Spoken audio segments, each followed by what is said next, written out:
Good day, everyone. I am Gwynnie Lian, and I will be discussing the continuation of crisis management versus risk management.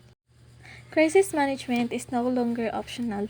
Many companies historically neglected crisis management, but experts say this became increasingly risky as the landscape changed. Crisis today can escalate more quickly, and the survival of the business can be in the balance. So kadaghanan sa kanang company sa una kay kanang gipasagdaan na nila ang pag-manage sa kanang crisis, pero ang experts ning ana nga um kanang since ni-evolve man ang kanang kalibutan kay kanang nagkalahi sad ang kinang landscape. Then ang kanang crisis karon kay kanang mas dali na bitaw siya mo spread out, and ang kanang survival sa imong business kay kanang kuan na lang siya kanang half bitaw kanang it's either kanang ma-save nimo imong business, or it's either nga kanang mawa nimo ang imong business. So without a proper plan um without a proper plan ang kining unexpected crisis kay kanang pwede siya maka-cause og kanang mga kanang severe financial, reputational, and kanang operational damage. So dapat kanang you should be more careful and sensitive sa kinang imuhang business, kay para if kanang murag padong pa lang bitaw nga kanang kuan ang kanang imuhang business, kay kanang makakita na din kag mga kanang solution bitaw, or kanang mga proper ways kanang og unsaon nimo pagbalik sa imuhang business. Among the forces at work are the following: globalization. Businesses are more dependent on suppliers and customers from their home bases, and are more likely to have operations and employees at multiple locations and across borders. This type of expansion exposes companies to more complex risks and threats, and a crisis can have a magnified domino effect.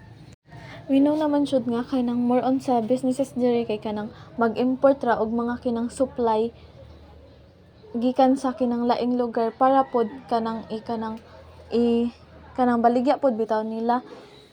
And then by this day ay kanang ilahang kanang mas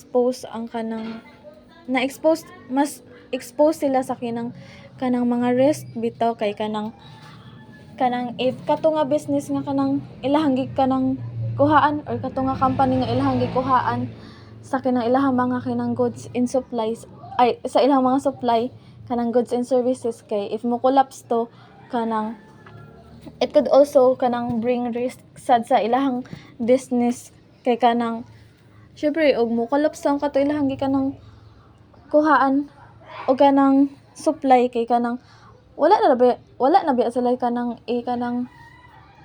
baligya sad, wala na sila ibaligya. So kanang possibly nga kanang hunong sad ang ilahang business. Then in terms of technology, information spreads almost instantaneously in a wide world, especially as social media becomes a primary source for many people. Negative news and rumors disseminate quickly, giving companies very little time to perform damage control before customers flee, reputations suffer, and sales plummet. So pareha ato sa among the role play kay kanang nabato isa ka kay nang CEO nga ni adto og kanang restaurant, din kanang rude bitaw to siya sa sa kinang waiter baya, and then naputo isa ka vlogger which is naka video sa katuya gibuhat, and then kanang moto kanang gipost sa kanang vlogger, and then katong supposedly nga kanang investor tani sa katong CEO kanang investor sa ilang company, kay kanang kuan supposedly investor, kay kanang nakakita ato, and then kanang ni pull out bitaw siya sa ni pull out baya to siya sa pag kanang invest sa kinang company sa katong CEO, kay kanang kato naging rude siya sa kinang waiter, and then wala ra ba to kanang ka-ready ang katong CEO sa kanang og unsaon niya pag-control sa kanang damage kay kanang ni kalitra ra bato kanang kuan ni kalitra nga kanang na kanang katag na day ang katong video. So kanang murag wala siya kanang kabalo ba og kanang unsaon niya kanang pag-control unsa iyang himuon kanang para kanang dili bitaw kanang maapektuhan ang iyang kanang business. Rise of novel crisis.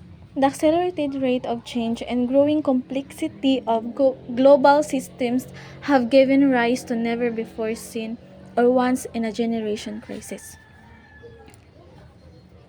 These events demand that crisis managers respond agilely with innovative solutions. To prepare for a novel crisis, companies need to develop plans and build relationships, both of which take time.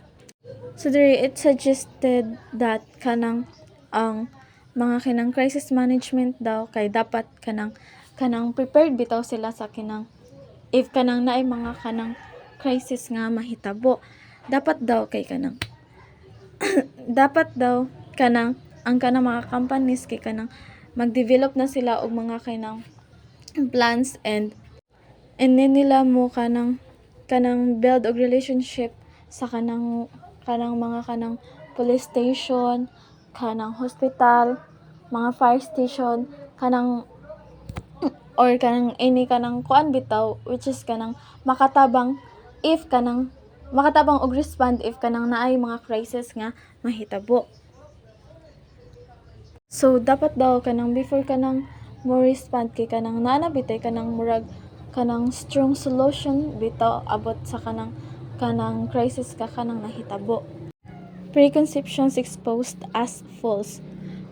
World events are showing corporate leaders that beliefs they use to justify skimping on crisis preparedness are false. These ideas include a crisis won't happen, a well-managed business doesn't need a crisis plan, insurance will protect the company against a crisis, the company doesn't have the resources to do crisis planning, and lastly, business challenges deserve all of the company's attention.